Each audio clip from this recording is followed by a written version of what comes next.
जय हिंद दोस्तों, कैसे हैं आप सभी। आशा करता हूं बहुत ही अच्छे होंगे। इस वीडियो में हम आपके लिए लेकर आए टॉप जी के जीएस के प्रश्न। ऐसे प्रश्न हैं सो बार बार एग्जाम में पूछते हैं, तो किसी भी एग्जाम की तैयारी करें, यह वीडियो आपके लिए बहुत ही खास होने वाली है। यहां आपको ऐसे क्वेश्चंस देखने को मिलेंगे जो आपके पेपर में सीधे सीधे छपेंगे। तो चलिए वीडियो की शुरुआत करते हैं। वीडियो के अंत में फीडबैक जरूर दीजिए और बताइए आपके कितने क्वेश्चन सही हैं टोटल में से। चलिए देखते हैं पहला क्वेश्चन क्या पूछा है आपसे। पहला क्वेश्चन जो पूछा है वह पूछा है, बाल गंगाधर तिलक ने कौन सा समाचार पत्र शुरू किया था। आपसे पूछा है कि बाल गंगाधर तिलक ने कौन सा समाचार पत्र शुरू किया था, बताइए राइट आंसर क्या हो जाएगा। राइट आंसर कमेंट बॉक्स में लिख दीजिए। तो राइट आंसर जो हो जाएगा वो हो जाएगा ऑप्शन ए, केसरी और मराठा। केसरी और मराठा इस प्रश्न का राइट आंसर हो जाएगा। बाल गंगाधर तिलक ने दो प्रमुख समाचार पत्रों की शुरुआत की थी, केसरी जो कि मराठी भाषा में था और मराठा जो कि अंग्रेजी भाषा में था। इन अखबारों के माध्यम से तिलक जी ने ब्रिटिश शासन के खिलाफ जन जागरण फैलाया और स्वतंत्रता आंदोलन की गति दी।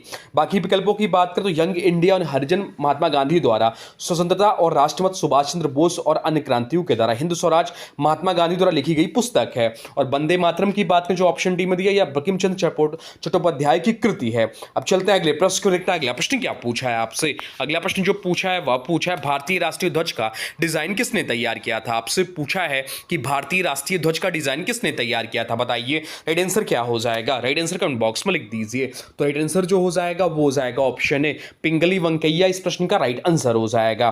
भारतीय राष्ट्रीय ध्वज का डिजाइन पिंगली वेंकैया ने तैयार किया था। यह ध्वज 22 जुलाई 1947 को संविधान सभा द्वारा भारत के राष्ट्रीय ध्वज के रूप में स्वीकृत किया गया था। इसमें 3 रंग होते हैं, केसरिया त्याग और बलिदान के लिए, सफेद सत्य और शांति के लिए, और हरा जो है समृद्धि का प्रतीक है। बीच में नीले रंग का अशोक चक्र भी है जिसमें 24 तीलियां हैं। पिंगली वेंकैया एक भारतीय स्वतंत्रता सेनानी और गांधीवादी नेता थे। इन्होंने ध्वज के डिजाइन को कई बार संशोधित कर प्रस्तुत किया था। उसके डिजाइन से पहले चरखा था जिसे बाद में अशोक चक्र में बदला गया था।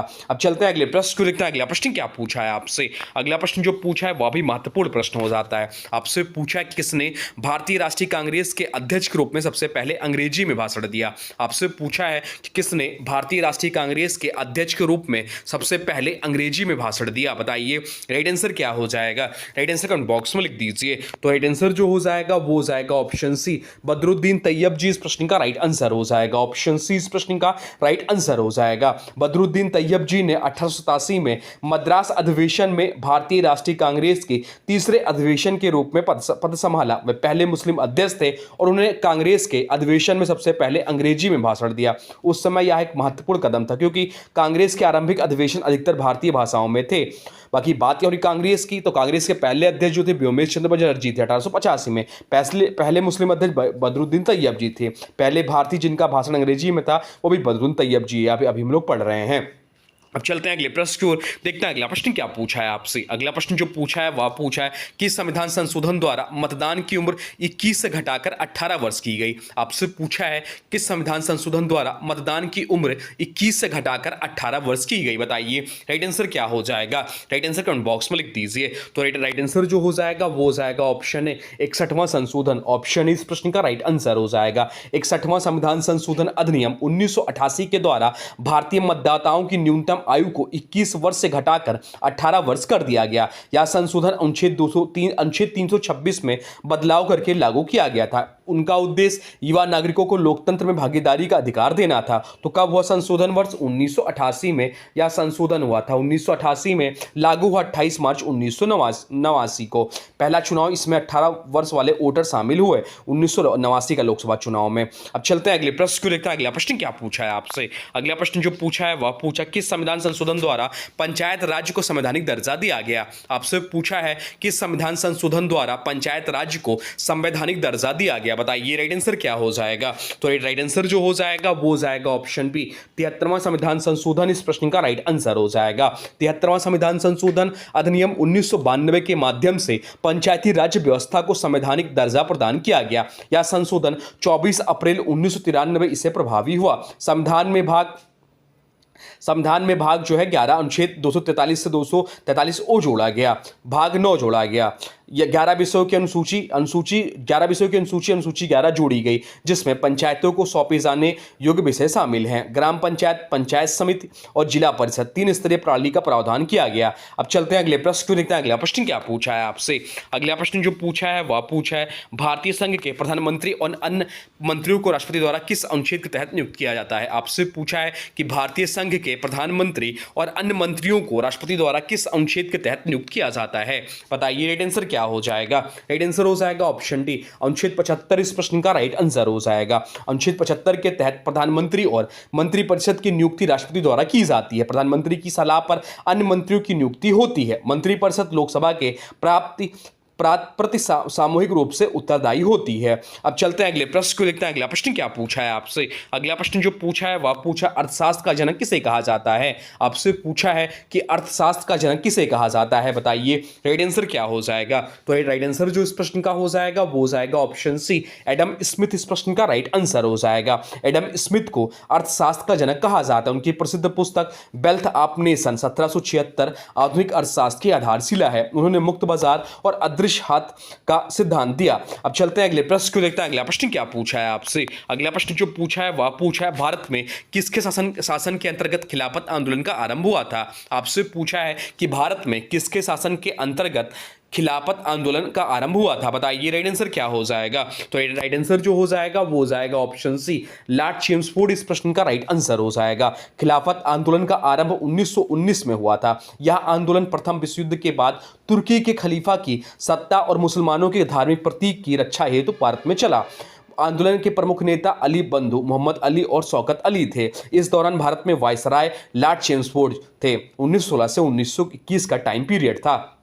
अब चलते हैं अगले प्रश्न को देखते हैं। अगला प्रश्न क्या पूछा है आपसे। अगला प्रश्न जो पूछा है वह पूछा है विश्व कैंसर दिवस किस तारीख को मनाया जाता है। आपसे पूछा है कि विश्व कैंसर दिवस किस तारीख को मनाया जाता है। बताइए राइट आंसर क्या हो जाएगा। तो राइट आंसर जो हो जाएगा वो हो जाएगा ऑप्शन बी, 4 फरवरी को। ऑप्शन बी इस प्रश्न का राइट आंसर हो जाएगा 4 फरवरी को। विश्व कैंसर दिवस हर वर्ष 4 फरवरी को मनाया जाता है। इसका उद्देश्य कैंसर के प्रति जागरूकता बढ़ाना और रोकथाम को बढ़ावा देना है। या WHO और UICC द्वारा समर्पित एक वैश्विक अभियान है। अब चलते हैं अगले प्रश्न को देखते हैं। अगला प्रश्न क्या पूछा है आपसे। अगला प्रश्न जो पूछा है वह पूछा है रूसी अंतरिक्ष एजेंसी का नाम क्या है। आपसे पूछा है कि रूसी अंतरिक्ष एजेंसी का नाम क्या है। बताइए राइट आंसर क्या हो जाएगा। राइट आंसर कमेंट बॉक्स में लिख दीजिए। तो राइट आंसर जो हो जाएगा वो हो जाएगा ऑप्शन बी, रोसकॉस्मोस इस प्रश्न का राइट आंसर हो जाएगा। रोसकॉस्मोस रूस की अंतरिक्ष एजेंसी है। बाकी जो विकल्प दिया हुआ है नासा या अमेरिका की स्पेस एजेंसी, इसरो भारत का स्पेस एजेंसी। इसरो की बात हो रही है तो इसका फुल फॉर्म होता है इंडियन स्पेस रिसर्च ऑर्गेनाइजेशन। इसकी स्थापना जो हुई थी 15 अगस्त 1969 को हुई थी। इसका हेडक्वार्टर जो है इसरो का वह बेंगलुरु कर्नाटक में है। और जाक्सा जो दिया हुआ है JAXA या जापान का स्पेस एजेंसी है। अब चलते हैं अगले प्रश्न को देखते हैं। अगला प्रश्न क्या पूछा है आपसे। अगला प्रश्न जो पूछा है वह पूछा है भारत में किस प्रकार की अर्थव्यवस्था है। आपसे पूछा है कि भारत में किस प्रकार की अर्थव्यवस्था है। बताइए राइट आंसर क्या हो जाएगा। राइट आंसर कमेंट बॉक्स में लिख दीजिए। समाजवादी है, गांधीवादी है या मिश्रित है। तो इसका जो राइट आंसर है वो है ऑप्शन सी, मिश्रित अर्थव्यवस्था है। ऑप्शन सी इस प्रश्न का राइट आंसर हो जाएगा। भारत में मिश्रित अर्थव्यवस्था है जिसमें निजी और सरकारी दोनों क्षेत्र काम करते हैं। इसमें पूंजीवाद और समाजवाद दोनों के तत्व शामिल होते हैं। इसका उद्देश्य आर्थिक विकास और सामाजिक समानता दोनों को संतुलित करना है। अब चलते हैं अगले प्रश्न को देखते हैं। अगला प्रश्न क्या पूछा है आपसे। अगला प्रश्न जो पूछा है वह पूछा है ऑपरेशन शक्ति कोड नाम किसका था। आपसे पूछा कि ऑपरेशन शक्ति कोड नाम किसका था। बताइए राइट आंसर क्या हो जाएगा। तो राइट आंसर जो हो जाएगा वो हो जाएगा ऑप्शन बी, 1998 के परमाणु परीक्षण का। ऑपरेशन शक्ति भारत के 1998 के परमाणु परीक्षण का कोड नाम था। जहां परीक्षण पोखरण में किया गया। इस मिशन में डॉक्टर APJ अब्दुल कलाम की महत्वपूर्ण भूमिका थी। और ऑप्शन ए जो दिया हुआ है 1974 के परमाणु परीक्षण, इसका जो कोड नाम था वह स्माइलिंग बुद्धा था। स्माइलिंग बुद्धा इसका कोड नेम था 1974 के परमाणु परीक्षण का।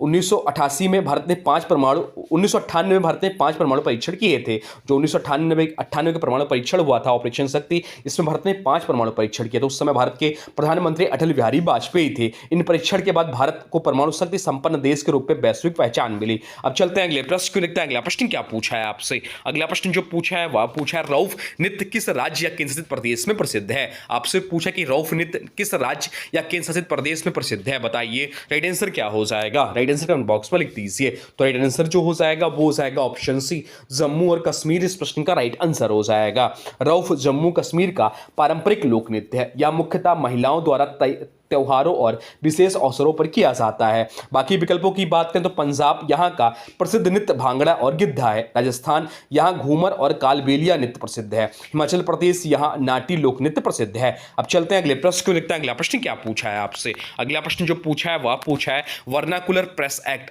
को रद्द करने वाला गवर्नर जनरल कौन था। आपसे पूछा कि वर्नाकुलर प्रेस एक्ट को रद्द करने वाला गवर्नर जनरल कौन था, बताइए राइट आंसर क्या हो जाएगा। राइट आंसर हो जाएगा ऑप्शन बी, रिपन इस प्रश्न का राइट आंसर हो जाएगा। वर्नाकुलर प्रेस एक्ट को लॉर्ड लिटन ने लागू किया था, जिसका उद्देश्य भारतीय भाषाओं के समाचार पत्रों पर नियंत्रण करना था। इसे 1882 में लॉर्ड रिपन ने समाप्त कर दिया, जिससे प्रेस की स्वतंत्रता को बढ़ावा मिला। लॉर्ड रिपन को भारत में उदारवादी वायसराय माना जाता है। उन्होंने कई सुधार किए। रिपन को भारतीयों का मित्र भी कहा जाता है, फ्रेंड ऑफ इंडियंस रिपन को। अब चलते हैं अगले प्रश्न को, देखते हैं अगला प्रश्न क्या पूछा है आपसे। अगला प्रश्न जो पूछा है वह पूछा थाईलैंड की मुद्रा क्या है। आपसे पूछा है कि थाईलैंड की मुद्रा क्या है, बताइए राइट आंसर क्या हो जाएगा। तो राइट आंसर जो हो जाएगा वो हो जाएगा ऑप्शन सी, बाहत इस प्रश्न का राइट आंसर हो जाएगा। ऑप्शन सी इस प्रश्न का राइट आंसर हो जाएगा। बाहत थाईलैंड की आधिकारिक मुद्रा है या थाईलैंड में दैनिक लेन देन के लिए उपयोगी होता है। एक बाहत बराबर 100 सटांग में विभाजित होता है। थाईलैंड की राजधानी क्या, तो थाईलैंड की राजधानी बैंकॉक है। बाकी यूएसए जो है, यूएसए का जो मुद्रा है वो डॉलर है, यूके का पाउंड है, जापान का येन है। अब चलते हैं अगले प्रश्न को, देखते हैं अगला प्रश्न क्या पूछा है आपसे। अगला प्रश्न जो पूछा है वह पूछा है कंप्यूटर में गणनाएं करने के लिए कौन सा अवयव मुख्यतः उत्तरदायी है। आपसे पूछा है कंप्यूटर में गणनाएं करने के लिए कौन सा अवयव मुख्यतः उत्तरदायी है, बताइए राइट आंसर क्या हो जाएगा। राइट आंसर हो जाएगा ऑप्शन सी, एएलयू इस प्रश्न का राइट आंसर हो जाएगा। अर्थमेटिक लॉजिक यूनिट, एएलयू जिसका फुल फॉर्म होता है अर्थमेटिक लॉजिक यूनिट, कंप्यूटर में गणनाएं करता है या जोड़ घटाव गुणा और लॉजिकल ऑपरेशन करता है। सीपीयू बराबर होता है क्या, सीपीयू बराबर एएलयू प्लस सीयू, एएलयू और सीयू मतलब कंट्रोल यूनिट होता है और एएलयू मतलब अर्थमेटिक लॉजिक यूनिट। इसे एएलयू उसका मुख्य भाग है। सीपीयू इसका भी फुल फॉर्म देखें, सेंट्रल प्रोसेसिंग यूनिट सीपीयू का फुल फॉर्म होता है।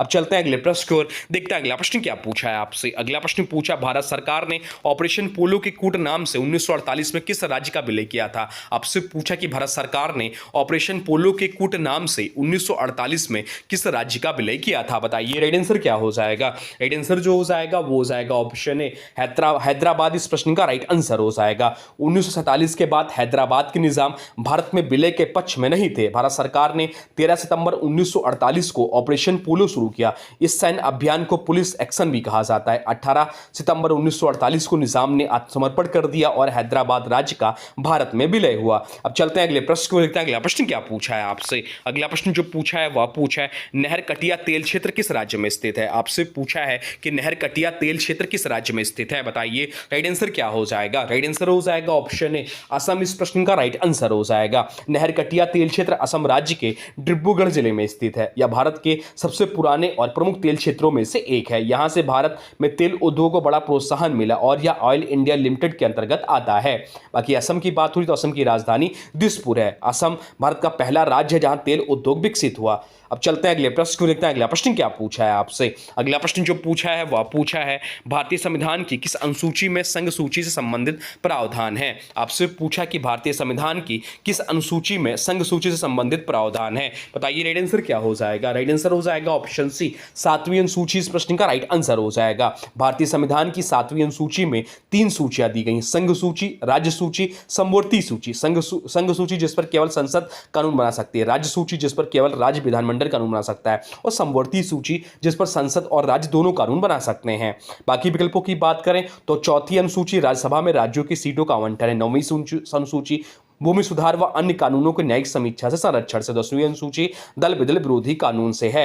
अब चलते हैं अगले प्रश्न को, देखते हैं अगला प्रश्न क्या पूछा है आपसे। अगला प्रश्न जो पूछा है वह पूछा है भारतीय प्रतिभूति और विनिमय बोर्ड सेबी के 11वें अध्यक्ष कौन बने हैं। आपसे पूछा कि भारतीय प्रतिभूति और विनिमय बोर्ड के 11वें अध्यक्ष कौन बने, तो इसका जो राइट आंसर हो जाएगा वो हो जाएगा ऑप्शन सी, तुहिनकांत पांडे इस प्रश्न का राइट आंसर हो जाएगा। तुहिनकांत पांडे इस प्रश्न का राइट आंसर हो जाएगा।